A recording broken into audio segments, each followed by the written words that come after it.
Well, I'm going to tell you what, the old way is a whole lot better than the young way. But I learned a very valuable lesson. My grandfather and my grandparents got sick. My grandmother could not any longer take care of my grandfather. So she, unbeknownst to me, put him in a nursing home for a little while. I kept calling. I said, I want to talk to Granddad. Well, he's in bed already. I said, it's 5 o'clock in the evening.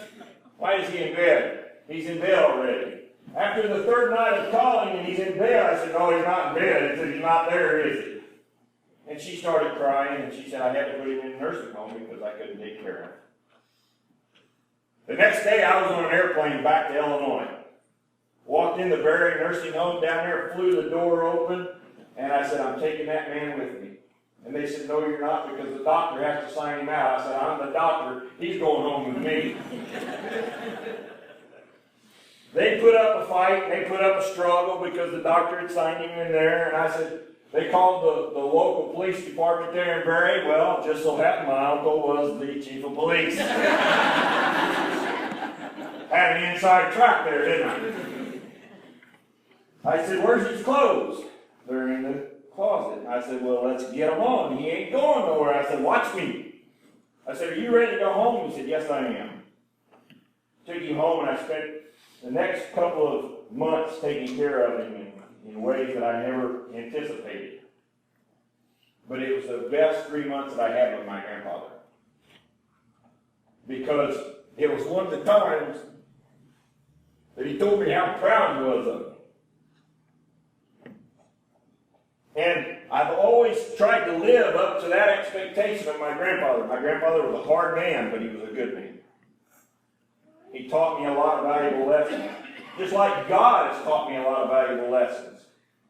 Because I found out after I became a Sunday school director for 3 years in a very large church, I found out that I could stand up and preach the gospel. Because I didn't have to do it on my terms. I did it on his terms. And his terms were way better than my terms. You see what I'm saying? I was talking to a man the other day, and it's so funny how the churches have gotten together and really speaking about grace lately. And grace is what's got us to this point today. Because if it wasn't for grace, what we would get is what we deserve. And we don't want what we deserve, do we? My grandfather only spanked me one time, and I deserved it. You know what? I didn't want another one. I learned a very valuable lesson that day when Granddad says, this is the way it's going to be, that's the way it was. And that's the way it is with God. But He allows us to have free will, folks. We are allowed to do what we physically want to do. Are we always rewarded with that? No, we're not. Because we step away from it. During my Sunday school director years, I had preached in our church probably 4 times. And I kept ignoring what God was telling me. So there's no way I can preach. I don't have an education. I squeaked through high school. Praise God, we didn't have to pass to play because I loved basketball. As a matter of fact, I can remember my senior year, my coach, Crakey. I always respected that man. He came to me and said, Dale, if you don't pick your grades up in home ec, I was the first guy to get home ec. Oh, I'll breeze through this class. Wrong. So he got me.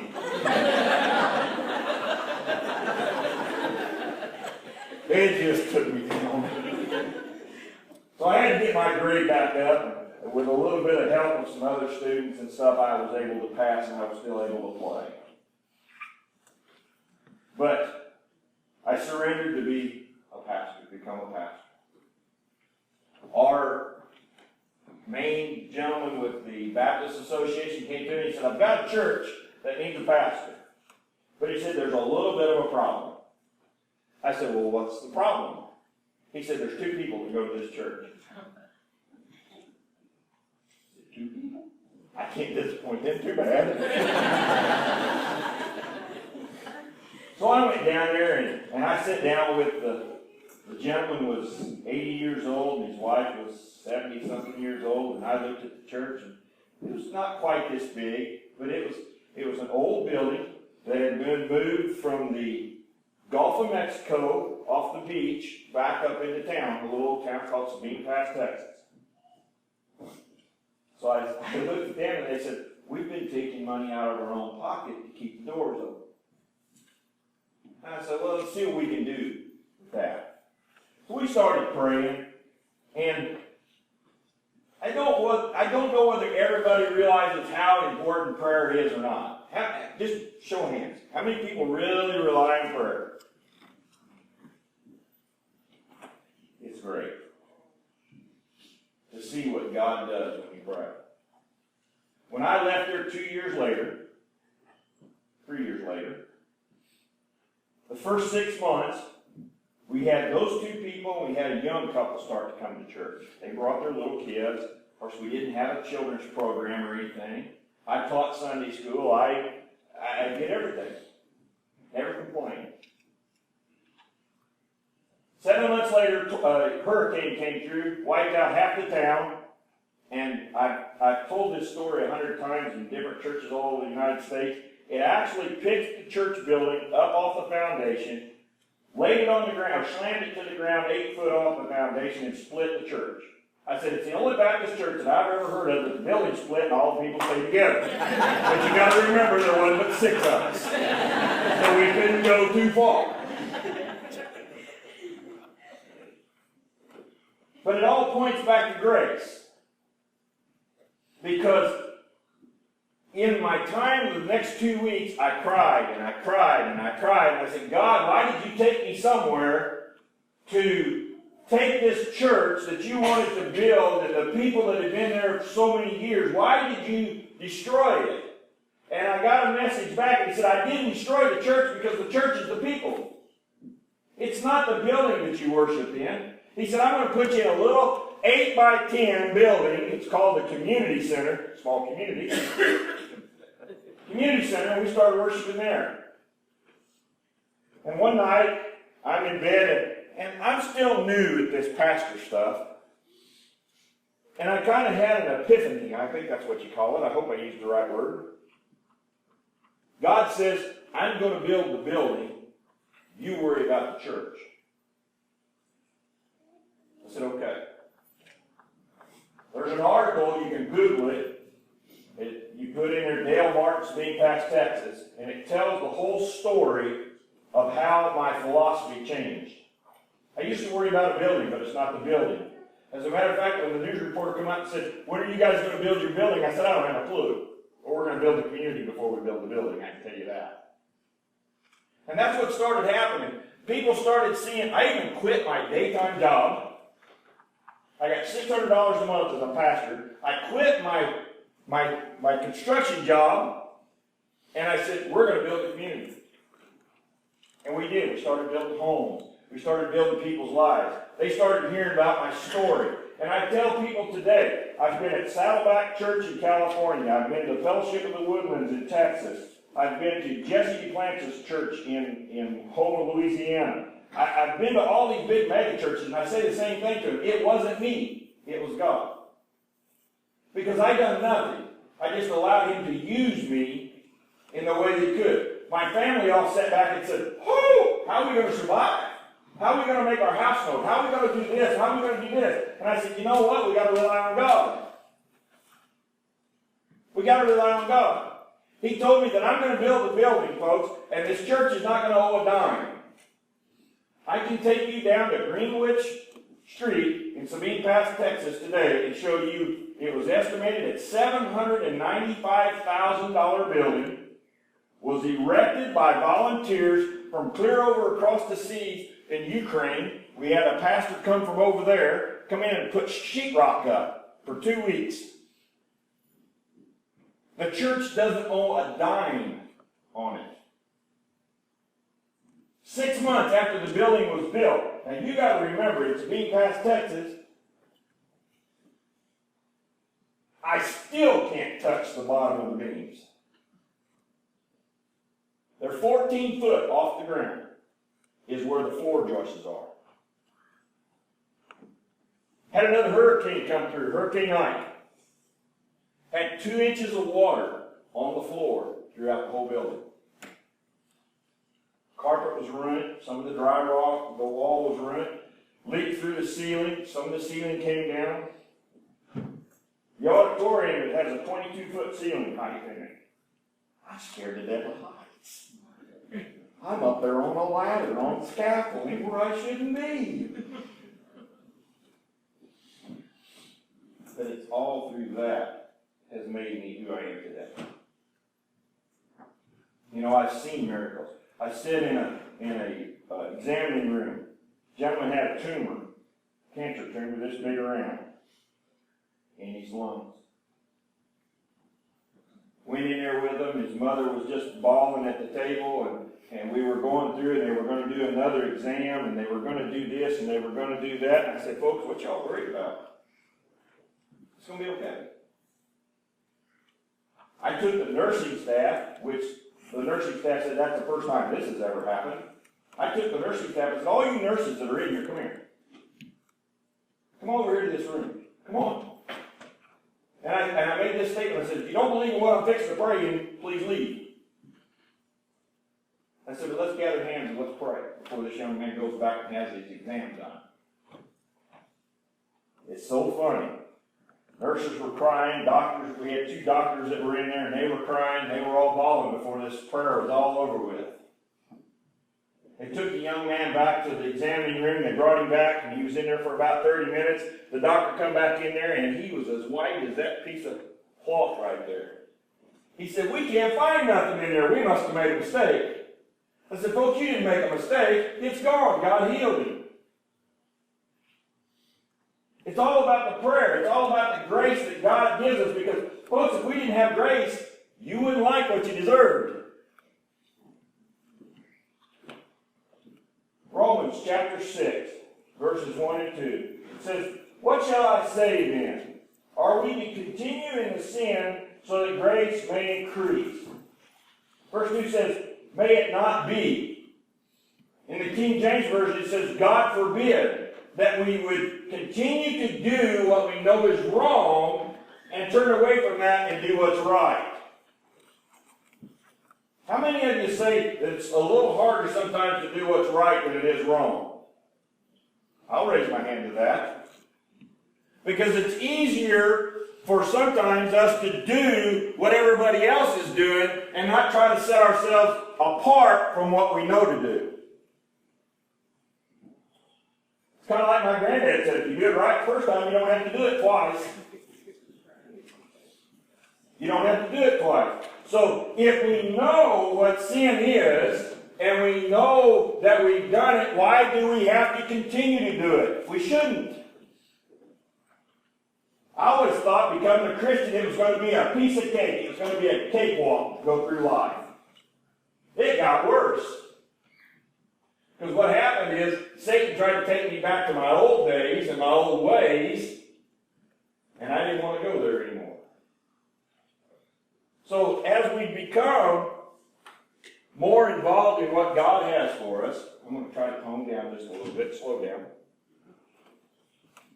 We get more blessed, don't we? See, it's not what happened or what I did in that room that day with that patient. It's what God did to him through fervent prayer for that young man that healed him.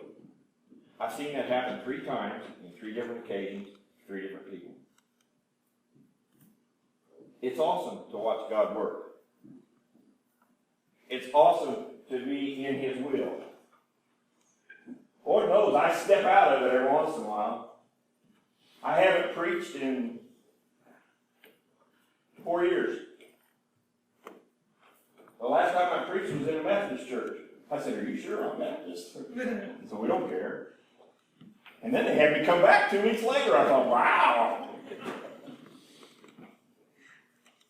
But I'm going to tell you something. I'm not Baptist. I'm not this. I'm not that. I'm Christian. I'm saved by the grace of God. And I know where I'll spend eternity. Because it's prayers from people like you that put me in a spot like I'm here today. There's a lot of you that I haven't seen in years.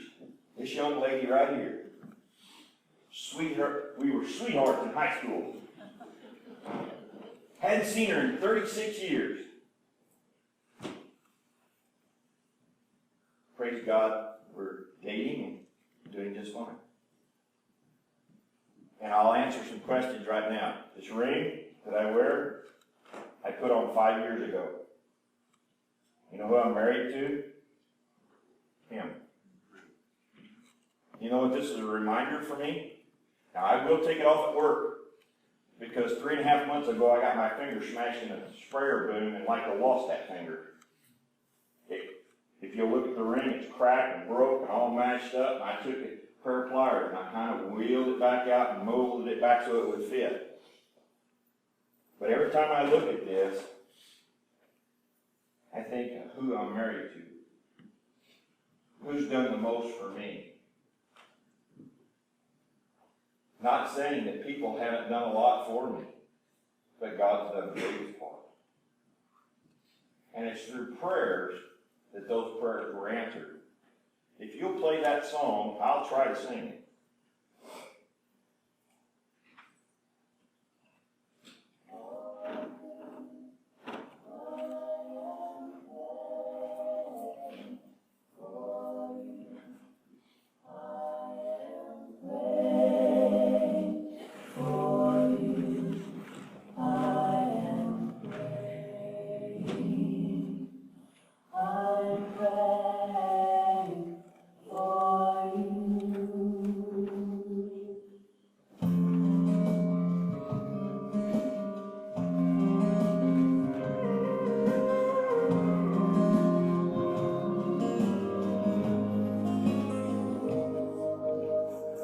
Daddy never went to church on Sunday. He said, that's one thing I'll never do. Mama never gave up, she said one day he'll be sitting here beside me and you. I can still hear Mama softly praying, her tears falling on her folded hands. That Easter Sunday, Daddy walked again. That's when I began to understand. When Mama prayed, good things happen. When Mama prayed, lives change. Not much more than 5 foot tall, mountains big and small, crumble all the way when Mama prayed.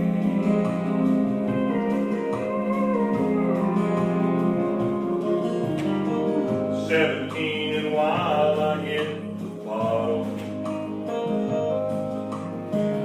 doing anything I dang well please.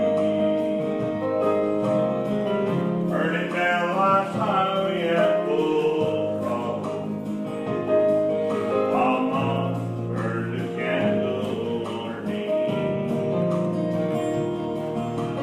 And one night I came home half sober. I saw Mama kneeling in the den. As I listened, she and Jesus talking over.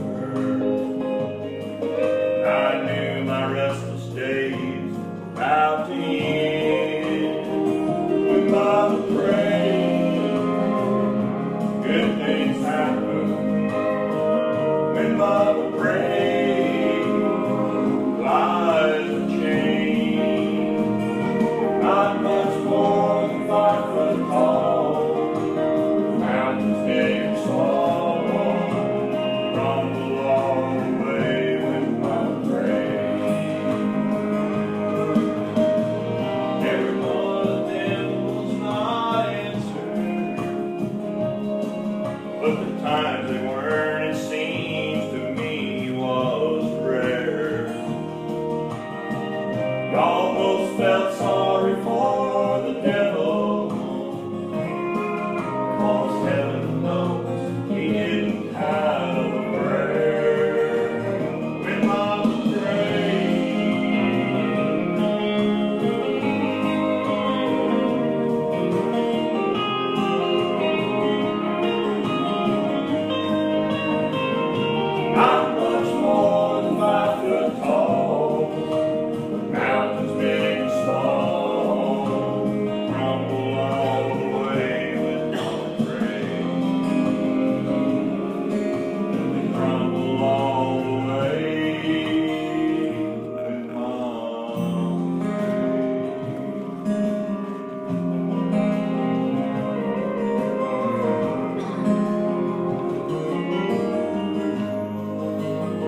You don't know it, and I'm not bragging, but I will tell you this. Ever since last Sunday morning here, I've prayed for each and every one of you in this church. Because, folks, I know what goes on outside these doors. I know that there are people dying every day and going to hell. And I know, without a shadow of a doubt, that it's because sometimes they just haven't heard the good news. And it's not anybody's fault, but yet it is. And there's no fingers to point at anybody. We just need to spread it out a little more, and spread it out a little more, and spread it out a little more. And I've always said this, you can ask Olene, I told her this, as we started talking back months ago. One person can change 1,000 lives in a short period of time. And you say, how's that happen? Because when I tell you, you tell 2 other people. Those 2 other people tell 4 other people. And after a while, you've got 1,000. Well, if you touched 1,000 people, then 1,000 people's touched 1,000,000 people. And what I've always found out, I don't carry this with me.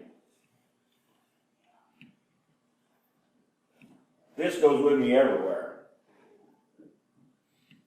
What I do is I start telling people about my life and what has happened in my life and how God's changed my life. And you know what they see? They see God, because they don't see this. I can remember days when I used to walk around the streets of Port Arthur with this, and people would shut their doors, didn't want to talk to me. But if I go up there and go, don't have nothing, hey, I like your boat outside, you know, get to know them. Get to know who they are. I love kids programs, teen programs. I wish we'd had a teen program when I was in school. Whether I can win or not, I don't have a clue right now.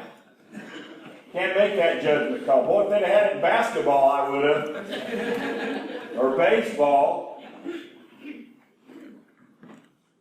I had to laugh. I went to Sabine Pass school there, and the principal, boy, did not like me at all. And I don't know why, because I'm a good-looking fella. Didn't want me in the school with them. Didn't want me around the kids. Okay. Prayed about it. Got the church to pray about it. Not only got my church to pray about it, but I made phone calls.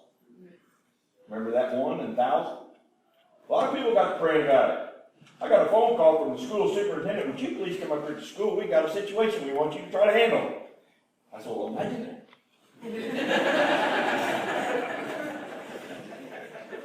Funny how God works. There were some inappropriate pictures that was going around on the cell phone of one of our little girls. I went up there to school and I said, what seems to be the problem? Well, they showed me. I said, oh, yeah, we got a problem. Called the mother up there, she just had to be the secretary at the school. Didn't go over real well. Mom was not happy. School superintendent says, Brother Dale, we hear that you've been trying to get in here and start FCA. We think it's a great program. We think that you should start that. I said, nope, I can't start it. Only you can help me start it. So they started announcing it. Started out with 2 kids. Young man, just a kid on fire for God. The young girl, I wasn't so sure about to begin with. Just so happened to be the girl that was in the pictures. But you know what? She wound up being the best soul winner I had in school. Because God got a hold of her heart and turned it all around, and she knew every kid in the school. When I left there was 36 students out of 240 that went to that school that was in FCA. Every Wednesday night they met. I turned it over to the boy and the girl. I was just there as a supervisor.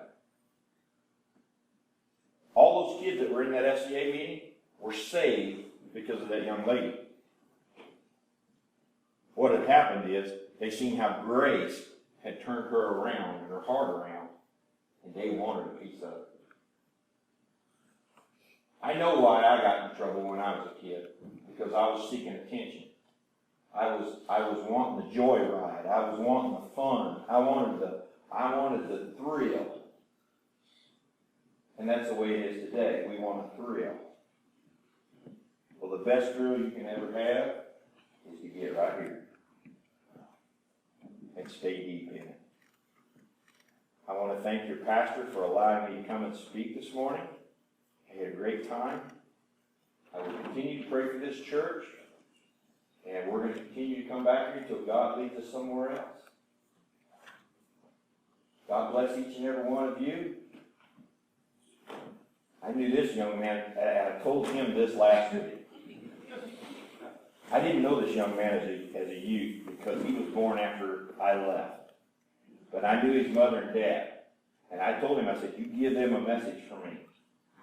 Because that's where I first heard about God, was through his parents, through a youth group that they had started in their home. That's where it starts, folks, is at home. It don't start here, it starts at home. And that's where we need to keep on going. God bless each and every one. Thank you.